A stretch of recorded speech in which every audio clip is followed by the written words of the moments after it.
रुक्मिणी एक अनसुनी योगिनी। नमस्कार दोस्तों, पीएमसी हिंदी की ये श्रृंखला रुक्मिणी एक अनसुनी योगिनी में आपका बहुत बहुत स्वागत है।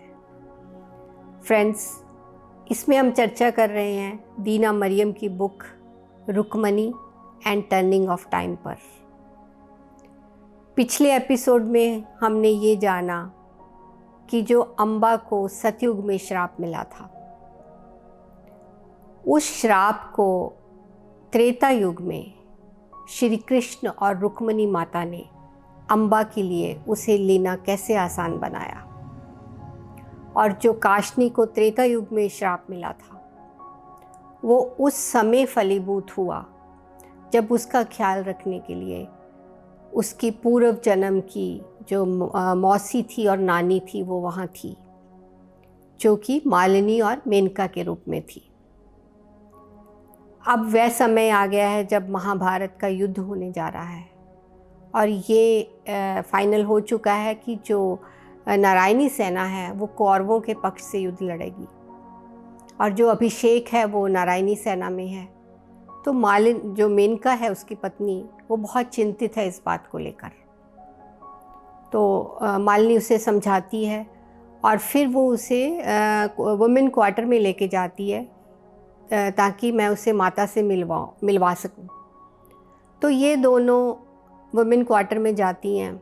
वहाँ माता तो नहीं मिलती, लेकिन अंजलि से इनकी भेंट हो जाती है।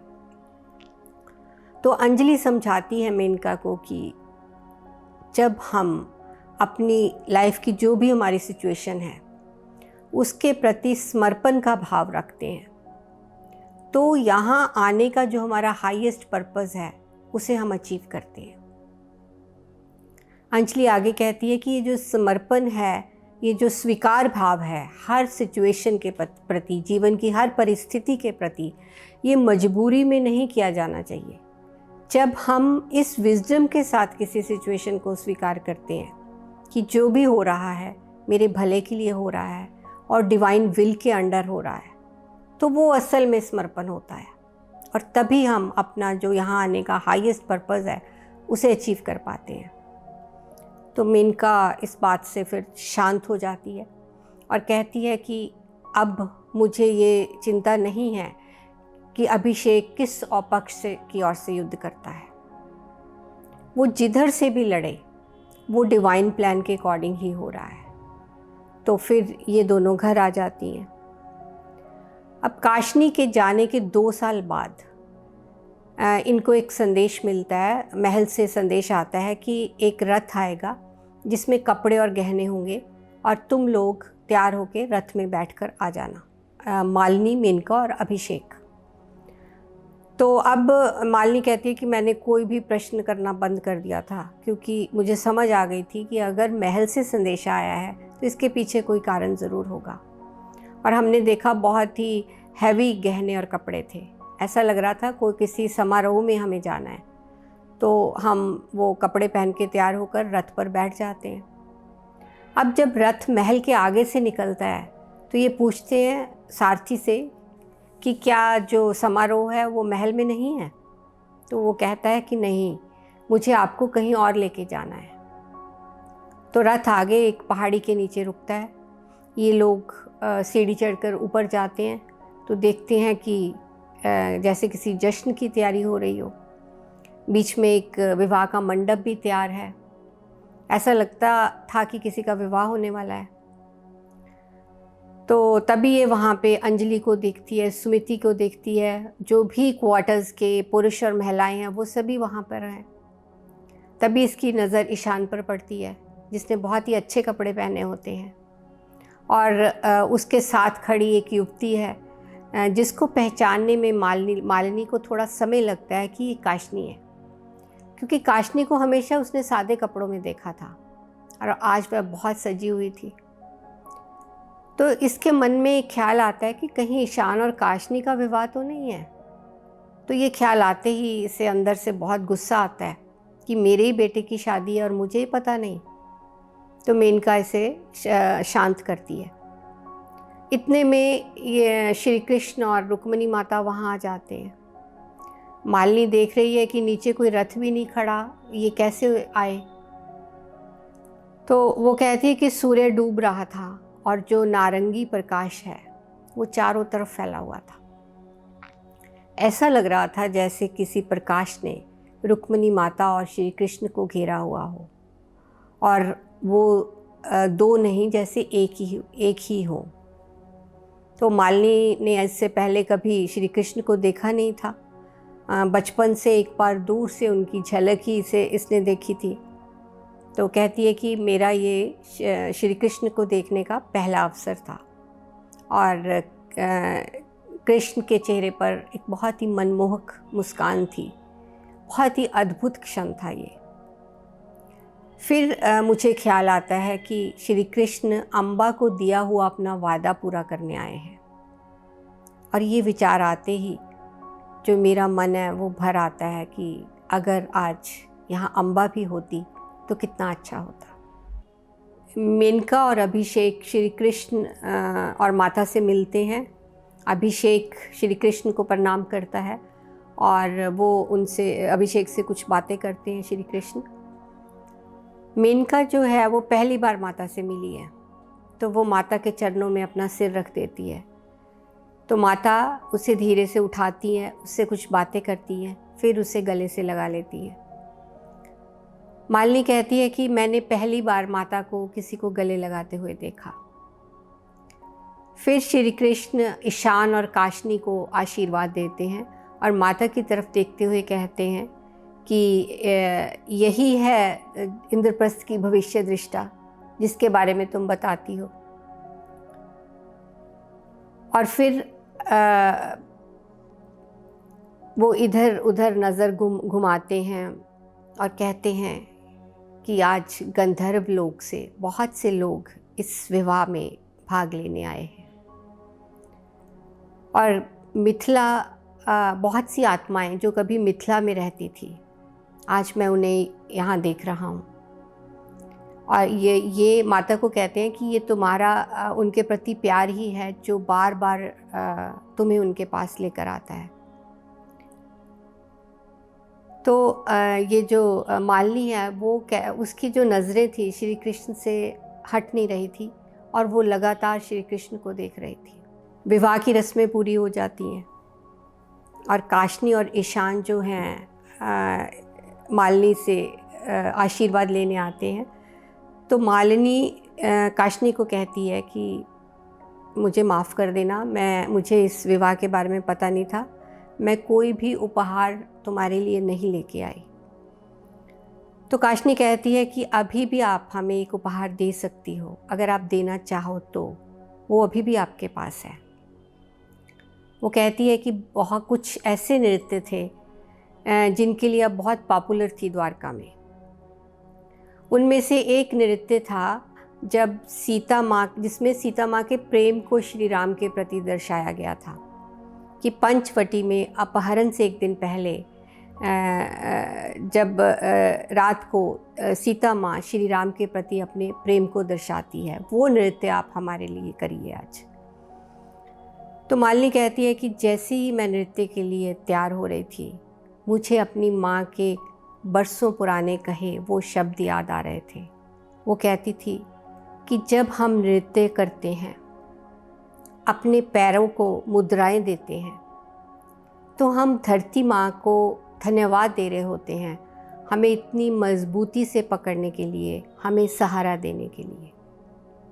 और जब हमारी बाहें जो है आकाश की ओर जाती हैं और हम हाथों और बाहों से जो मुद्राएं करते हैं, हम नक्षत्रों की ओर इशारा कर रहे होते हैं। जो अनेक सितारे हैं आकाश में, हम उनसे जुड़ रहे होते हैं। इस तरह हम पृथ्वी की और आकाश की ऊर्जा को एकाकार कर रहे होते हैं। फ्रेंड्स, इससे पता चलता है कि नृत्य को उस समय कैसे देखा जाता था।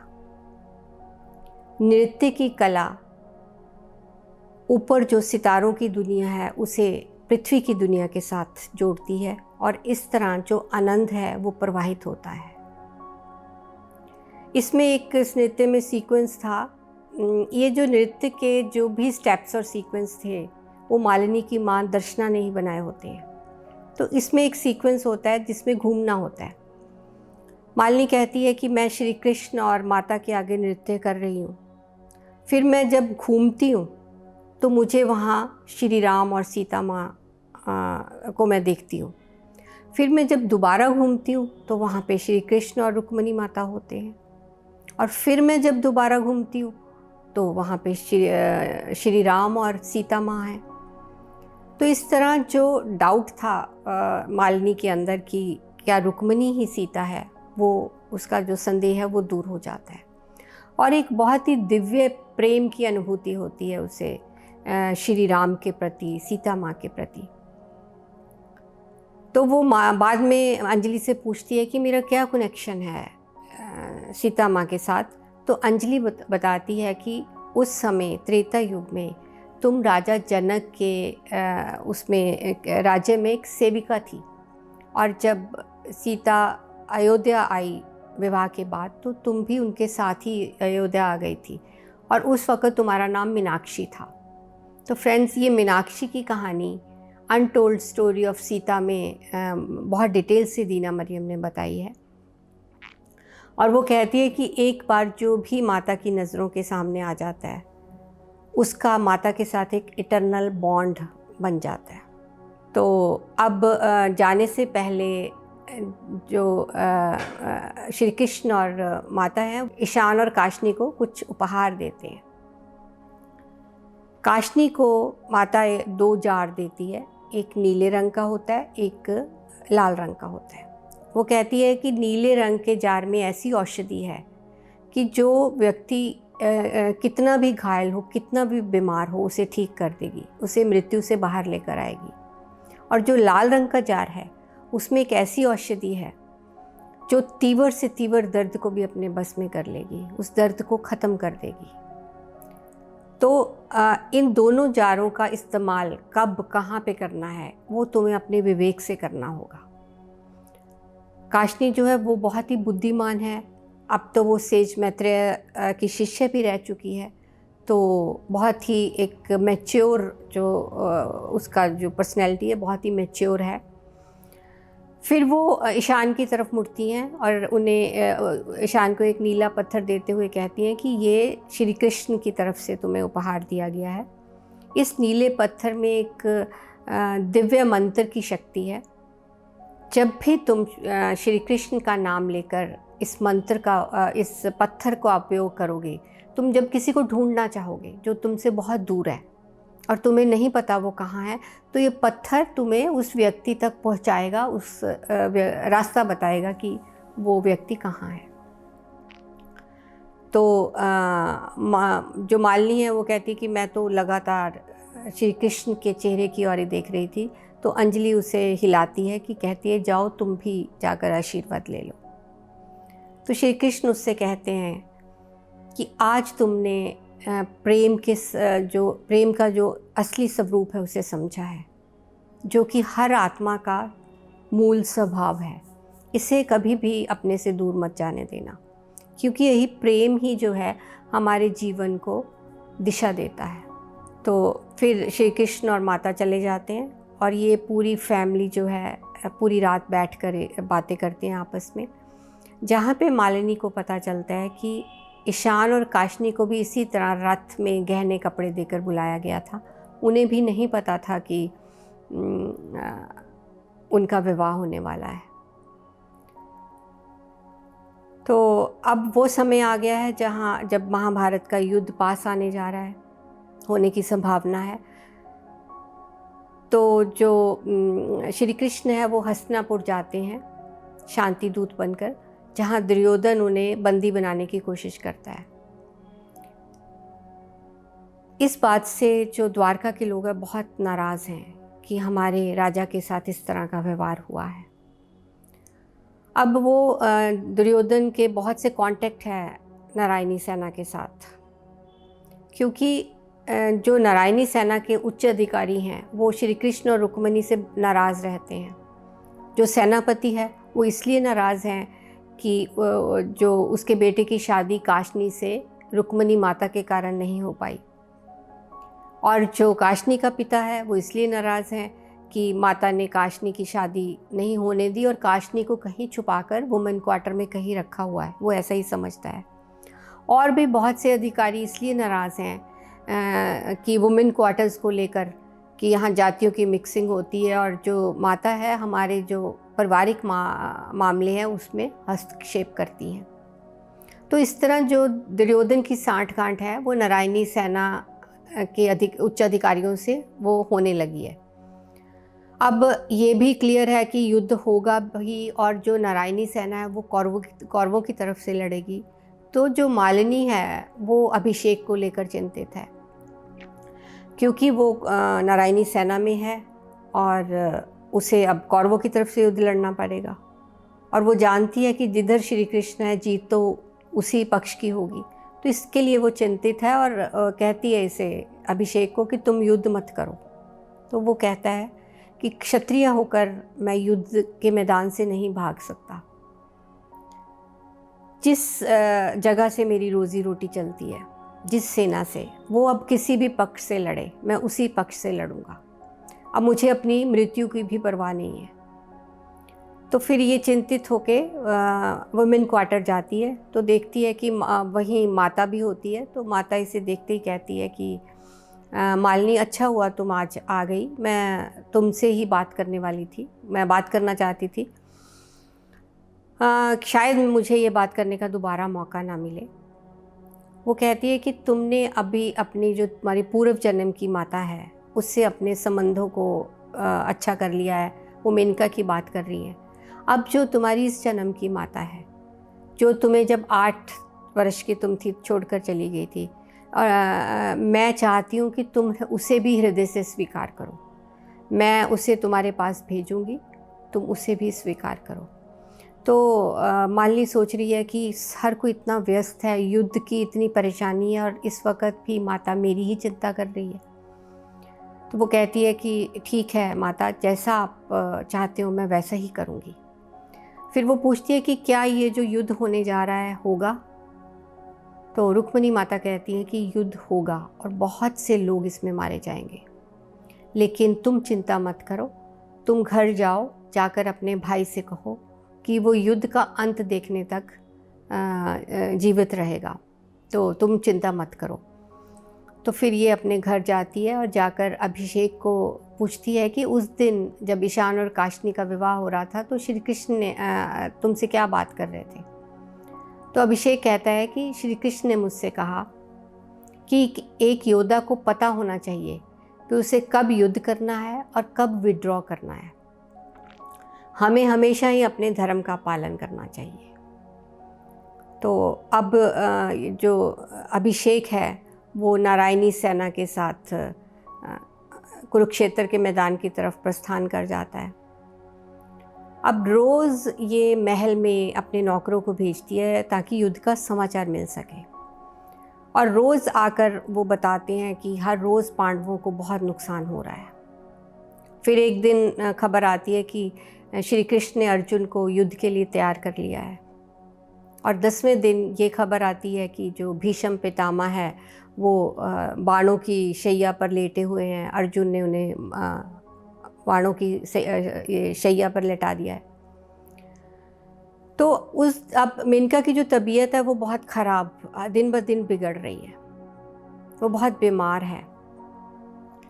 तो ऐसे ही 13वें दिन ये खबर आती है कि 13वें दिन खबर कोई नहीं आती, वो नौकरों को जब भेजती है, लेकिन सारा दिन बिजली बहुत कड़कती है लेकिन बारिश नहीं होती, और लोग बहुत हैरान हैं कि द्वारका में इतनी बिजली कड़क रही है, बारिश नहीं हो रही। उस दिन मेनका जो है बहुत ही कमज़ोर आवाज़ में मालिनी कहती है, मुझसे कहती है कि मालिनी तुम उदास मत हो, माता मेरे साथ है, मैं उनकी प्रेजेंस को फील कर रही हूँ और मुझे उन पर पूरा भरोसा है। और उसी दिन उसकी मृत्यु हो जाती है। मृत्यु से पहले वो बहुत इसे कहानियाँ सुनाने को कहती है हमेशा, माता और श्री कृष्ण की, जो इसने वुमेन क्वार्टर में सुनी होती है। तो मालिनी कहती है कि मैं सोच रही हूँ कि जो मेनका है सिर्फ एक बार माता से मिली है अपनी लाइफ में, लेकिन जो ट्रस्ट और फेथ इसके अंदर है माता के प्रति, वो मैं इतने साल माता के साथ रही हूँ फिर भी मेरे अंदर नहीं आ पाया। तो मेनका की मृत्यु के बाद वो बहुत, उसे एक अकेलापन महसूस होता है। तो उस वक़्त वो कहती है कि मुझे अपनी माँ की याद आई, जो शायद मुझे उद्धव के जाने के बाद भी नहीं आई थी। एक बहुत ही तड़फ महसूस हुई मुझे उनसे मिलने की। मुझे एक कंधा चाहिए था इस वक़्त जो मुझे सहारा दे सके। तो ये कहती है कि फिर मुझे ख्याल आता है कि मैं समझ सकती हूँ कि मेरी माँ की क्या मजबूरी रही होगी जो वो मुझे छोड़कर चली गई, लेकिन क्या इतने सालों में उसे एक बार भी उसके मन में नहीं आया कि वो आके मुझे देखे? क्या उसे मेरी बिल्कुल परवाह नहीं है? तो ऐसे विचार इसके मन में आ रहे हैं कि एक बार वो मुझसे मिलने तो आ सकती थी। फिर ये कहती है कि मैंने माता को ये तो कह दिया कि मैं अपनी माँ को माफ़ कर दिया, मैं माफ़ कर दूँगी। क्या असल में मैंने अपनी माँ को माफ़ किया है? क्योंकि इस चीज़ का इसके अंदर ये एक थोड़ा रोष है कि उसकी माँ उसे देखने भी नहीं आई। तो इस तरह जो मेनका की मृत्यु के बाद उसके अंदर जो एक्सप्रेस्ड इमोशंस थी वो सारी बाहर आ रही थी। अब इसे उसका संस्कार करना है और इसे कोई व्यक्ति वहाँ नहीं मिलता, क्योंकि ज़्यादातर लोग जो हैं वो कुरुक्षेत्र के मैदान में चले गए हैं, कुछ लड़ाई करने और कुछ घायलों की सेवा करने, जो वहाँ शिविर बनाए गए थे। तो ये अपने घर के नौकरों की मदद से और एक इसकी जो पुरानी सहेली रेवती वो वहाँ जाती है अचानक ही, उसकी मदद से ये मेनका का संस्कार करती है। तो मेनका फिर उसी दिन शाम को ये खबर आती है कि जो अभिमन्यु है उसका वध हो गया है और 6 योद्धाओं ने मिलकर बहुत बेरहमी से उस अकेले निहत्थे पर वार करके उसका वध किया है। और इस बात से जो द्वारका के लोग हैं उन्हें बहुत गहरा सदमा लगा है, क्योंकि जो अभिमन्यु था वो द्वारका में ही पला बड़ा था और वो द्वारका का राजकुमार था और केवल 16 वर्ष का था जबकि उसका इतनी बेरहमी से वध कर दिया गया। तो रेवती आकर बताती है उसे कि जो ये बिजली चमक रही थी वो इसलिए कि आज जो है बहुत से दिव्य अस्त्रों का प्रयोग हुआ था युद्ध में, इस कारण ये बिजली चमक रही थी। फिर वो ये भी कहती है कि मेरा पति तो कुरुक्षेत्र चला गया है और मैं भी अब वहाँ जाना चाहती हूँ। तो ये सोच रही है मालिनी कि अब मेरा भी यहाँ रहने का क्या काम है, तो मैं भी तुम्हारे साथ चलती हूँ। तो ये पूछती है कि माता कहाँ है? मालिनी कहती है। तो रेवती कहती है कि माता जो ने द्वारका और कुरुक्षेत्र के बीच शिविर बनाए हैं, जहाँ पे जो मृत्यु जो लोगों की हो चुकी है उनका अंतिम संस्कार किया जाता है, जो घायल हैं उनका इलाज होता है, और जो इतने घायल हैं कि बच नहीं सकते तो उनको भी जड़ी बूटियाँ देकर उनकी पीड़ा को कम किया जाता है ताकि उनकी जो मृत्यु है सहज हो सके। तो फिर ये कहती है कि हाँ हम रवाना हो गए माँ रेवती के साथ, और रास्ते में मैं सोच रही हूँ कि पता नहीं अभिषेक ज़िंदा है या नहीं और मैं उसे कैसे मेनका की मृत्यु की खबर दूँगी। तो काफ़ी दिनों की यात्रा के बाद ये लोग वहाँ पहुँचते हैं जहाँ पे शिविर लगा हुआ होता है।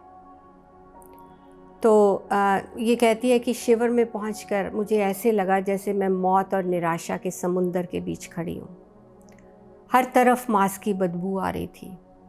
ज़मीन पर इतने मृतक शरीर पड़े थे कि चलने के लिए उन शरीरों के बीच में पैर रखकर जगह बनानी पड़ती थी। तो युद्ध की वास्तविकता क्या है ये मैंने वहाँ जाकर देखा, जिसे द्वारका में हम नहीं जान सकते थे। तो फिर ये आगे जाती है शिविर में जहाँ पे घायलों को लाया जाता होता है। तो देखती है वहाँ से अंजलि मिल जाती है। अब अंजलि देख रही है कि ये बहुत थकी हुई है, कितनी रातों से सोई नहीं, क्योंकि मेनका की सेवा कर रही थी और इतनी लंबी यात्रा से आई है। तो वो इसे बिठाती है, पानी देती है, फल देती है। तो ये पूछती है कि ये जो सब घायल सैनिक आ रहे हैं वो किस पक्ष के हैं।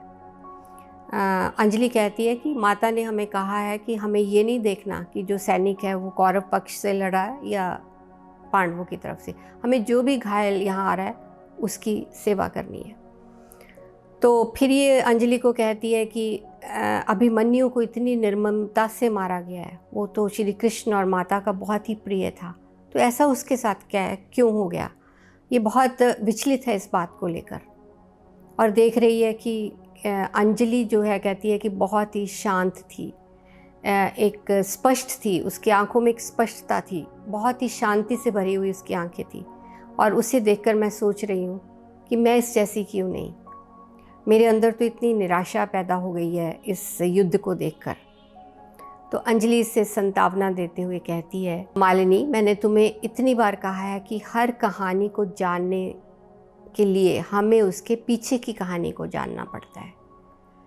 तो फिर ये इसे जो अभिमन्यु है उसकी कहानी अंजलि से सुनाती है। तो फ्रेंड्स, आज के एपिसोड में इतना ही।